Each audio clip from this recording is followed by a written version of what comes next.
This is how escalation begins. First, a public warning, do not retaliate. Then, a silent domestic security shift. 2 hours ago, both happened. President Trump warned Iran directly, and across the country, American law enforcement went on high alert.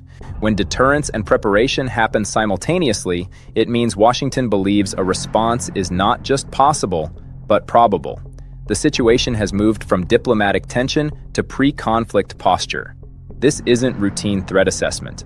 High alert status means FBI field offices, Department of Homeland Security operations centers, state and local law enforcement agencies, and critical infrastructure protection units all activating enhanced protocols.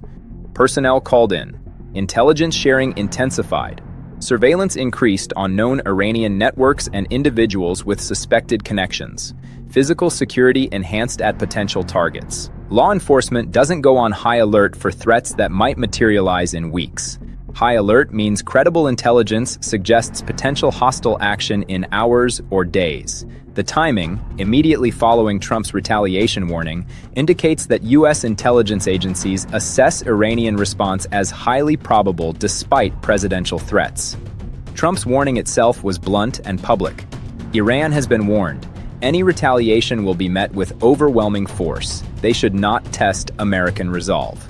The statement came through official White House channels, ensuring Tehran received the message clearly. But the warning reveals something critical. Washington has already taken actions that Iran might retaliate against, or is about to. You don't warn against retaliation unless you've given cause for it. The warning suggests operations have occurred or are imminent that Washington knows could trigger Iranian response. Strikes on Iranian assets. Cyber operations against Iranian systems. Actions against Iranian proxies. Something has happened or is happening that makes retaliation a realistic scenario.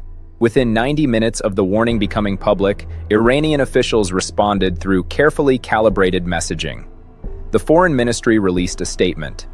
Iran does not seek conflict, but Iran will defend its interests and its people. Threats will not change Iran's calculations. Actions have consequences, and those consequences are not determined by American preferences. That language is deliberate. Iran didn't threaten specific retaliation. It affirmed the right to respond while avoiding explicit threats that could justify preemptive American action. The phrasing, "actions have consequences," signals that Iran considers itself responding to American aggression, not initiating conflict. But this is where the scenario becomes genuinely concerning. U.S. law enforcement going on high alert indicates intelligence assessments that Iranian retaliation could include operations inside the United States, not just strikes on U.S. forces in the Middle East, not just attacks on allies, potential operations on American soil. Iran has conducted operations in the United States before. In 2011, Iranian intelligence allegedly planned to assassinate the Saudi ambassador in Washington. The plot was disrupted, but it demonstrated Iranian willingness to conduct operations inside America when sufficiently motivated. If Iran now perceives existential threat from American actions, particularly following regime change declarations and military directives, the threshold for domestic operations lowers significantly. The target's law enforcement is most concerned about fall into several categories. Iranian diaspora members who oppose the Tehran government have faced threats and surveillance in the United States for years. Critical infrastructure, including power grids, water systems, and communication networks vulnerable to cyber attacks. Jewish community centers and Israeli-affiliated institutions that Iran might target as proxies for direct Israeli-American operations. Transportation hubs where attacks could cause mass casualties and economic disruption. Energy facilities including refineries and pipeline infrastructure. FBI Director Christopher Wray held emergency briefings with field office heads within hours of the alert elevation. Sources familiar with the briefings say the focus was on identifying potential Iranian intelligence operatives, tracking financial networks that could support operations, and coordinating with local law enforcement on protective measures for likely targets. But high alert status creates its own problems. Sustained high alert is expensive and exhausting. Personnel work extended hours. Overtime budgets strain. Operational tempo cannot be maintained indefinitely. If Iranian retaliation doesn't materialize quickly, or if it comes through unexpected channels, the alert fatigues the very systems designed to prevent attacks. Regional U.S. military installations went to elevated force protection conditions simultaneously with domestic law enforcement alerts. Bases in the Middle East implemented enhanced security protocols. Naval vessels in the Persian Gulf increased defensive readiness. Troop movements were restricted. The coordination between domestic and overseas security measures suggests intelligence indicating potential multi-front Iranian response. American allies received notifications about the elevated threat level. Israel increased security at diplomatic facilities worldwide. Saudi Arabia enhanced protection for oil infrastructure and senior officials. UAE authorities implemented additional screening at airports and ports. The threat assessment is regional, not just American. Here is what makes this moment particularly dangerous. Trump's warning creates a scenario where Iran must choose between appearing weak by not retaliating or defying the warning and accepting American escalation. Neither option serves Iranian interests, which means Tehran looks for responses that impose costs while avoiding triggers for overwhelming American force. Asymmetric retaliation becomes most likely. Cyber attacks that cause disruption without clear attribution. Proxy operations in third countries that maintain plausible deniability. Attacks on commercial targets rather than military ones. Actions calculated to impose costs while staying below thresholds that justify massive American response. A former senior CIA official stated anonymously, Iran has spent decades developing capabilities specifically for this scenario. They know they can't match American military power directly, but they can make Americans feel insecure at home. They can disrupt daily life. They can impose costs that accumulate over time. That's what high alert status reflects.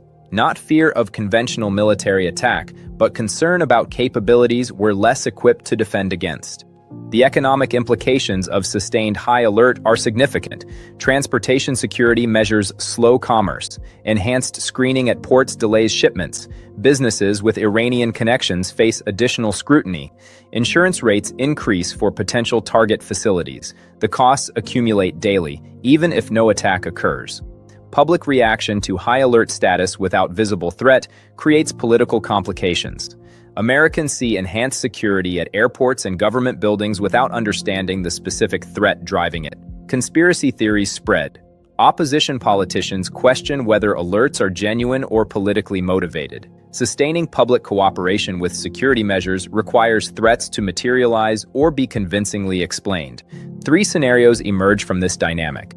First, Iran heeds the warning and restrains retaliation, choosing to absorb whatever action prompted Trump's warning rather than risk escalation. Alert levels eventually decrease. Both sides claim victory. Underlying tensions remain unresolved. Second, Iran conducts limited retaliation calibrated to stay below Trump's overwhelming force threshold. Cyber attacks on non-critical systems. Harassment of U.S. naval vessels. Proxy operations in Iraq or Syria. America responds with proportional measures. Both sides settle into cycle of limited action and limited response. Third, Iran conducts operations that cross American red lines either through miscalculation or deliberate escalation. Attack on American soil, mass casualty event.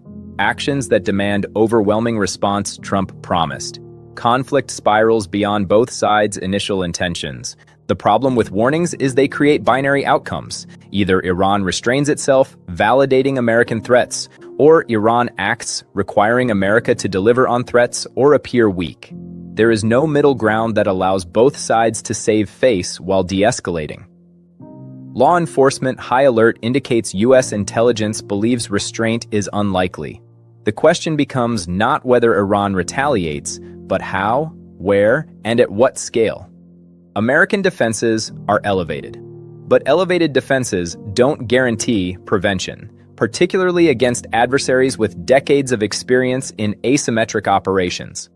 2 hours ago, Trump warned Iran and law enforcement went on high alert. That combination reveals the crisis has moved beyond diplomatic posturing. Actions have been taken, responses are expected, defenses are active.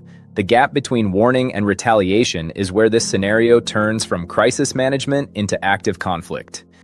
Washington warned Tehran not to act. Tehran signaled it will respond to actions regardless of warnings. American law enforcement is preparing for what happens when warnings fail to deter adversaries who calculate that appearing weak poses greater risk than defying threats. The alert is active. The warning is public. The retaliation assessment is credible enough to mobilize law enforcement nationwide. What happens next determines whether this remains managed tension or becomes the domestic security crisis that intelligence agencies clearly believe is possible.